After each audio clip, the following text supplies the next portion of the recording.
नमस्कार गावाल्यानो, काय म्हणतास? कसे आहात? आज वार आहे रविवार. तर नेहमीच माझा प्रयत्न असतो काहीतरी नवीन देण्याचा. आज आपण चाललो मित्रांनो देवगड तालुक्यातील पवनचक्की आणि आतील गार्डन म्हणजे बाग हा परिसर बघायला. तर त्याआधी कोकण यूट्यूब चॅनल आपल्या सगळ्यांचं स्वागत करतो. आणि चॅनल पण नवीन असेल मित्रांनो तर चॅनल सबस्क्राईब करा ही विनंती. आणि फेसबुकवरती व्हिडिओ पाहत असाल तर फेसबुकवर माझं पेज फॉलो करा ही विनंती. तर मग सुरुवात करूया. आता आपण पाहणार आहोत देवगड पवनचक्की आणि बाग इथला परिसर.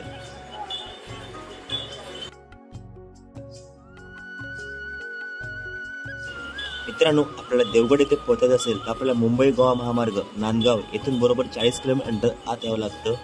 इथे आल्यावर देवगड बस स्टँडच्या पाठीमागून रस्ता गेला आहे पवनचक्की आणि कुणकेश्वरला. त्या पाठीमागून आला की 2 ते 3 किलोमीटर तुम्हाला पवनचक्की पोहोचता येते. मित्रांनो, हे ठिकाण समुद्रापासून उंच असल्यामुळे येथून समुद्र पाहण्याची मजा काही वेगळीच असते. साधारणपणे संध्याकाळी येथे पर्यटक भरपूर प्रमाणात गर्दी करतात. येथे बरेच पर्यटक फोटोशूट करण्यासाठी आलेले असतात. त्यामध्ये आता प्री वेडिंग शूट आहे, त्याप्रमाणे काही जण कॉलेज तरुणी फोटोशूट काढायला येतात. येथील बैठक व्यवस्था अप्रतिम आहे. लाकडापासून बनवलेल्या टेबल खुर्चीवर बसून तुम्ही समुद्रकाठची संध्याकाळ एन्जॉय करू शकता.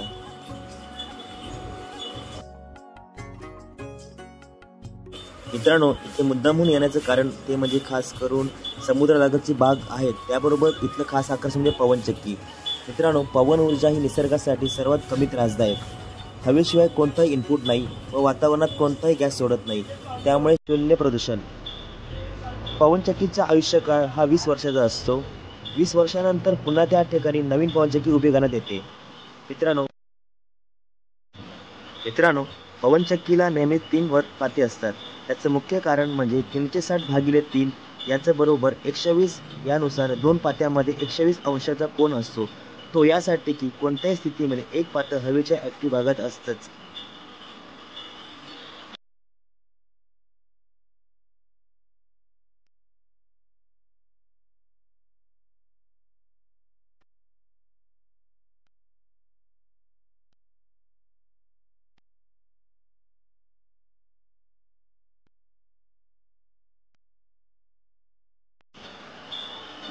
मित्रांनो, एक पवनचक्की एका तासाला साधारणपणे 2000 युनिट वीज तयार करते आणि एका पवनचक्कीची किंमत साधारणपणे 8 ते 25 कोटी असते व ती मॉडेलनुसार बदलत जाते.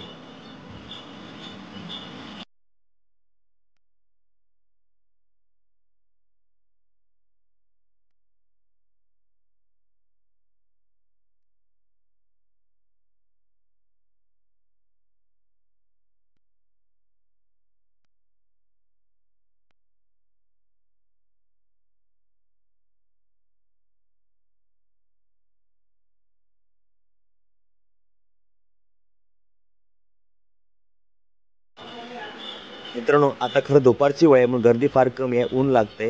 पण संध्याकाळी 6-7:30 तिथे भरपूर प्रमाणात गर्दी असते. फोटोशूट करायला बरीच गर्दी असते. त्याचप्रमाणे सनसेट पॉईंट बघायला खूप लोक जमतात.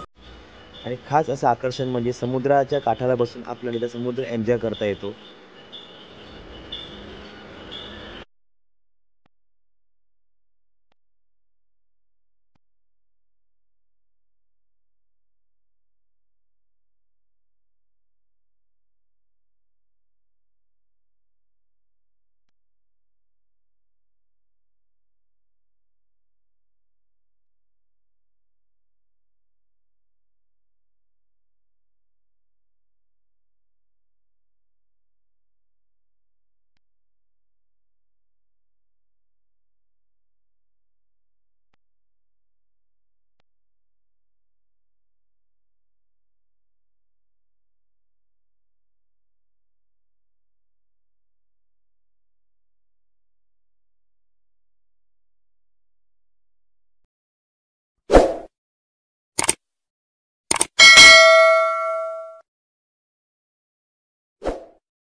आणि इथलं खास आकर्षण म्हणजे भारतातील सर्वात पहिलं समुद्रावरील आणि महाराष्ट्रातील सर्वाधिक लांबीची झिपलाईन इथे एन्जॉय करता येते.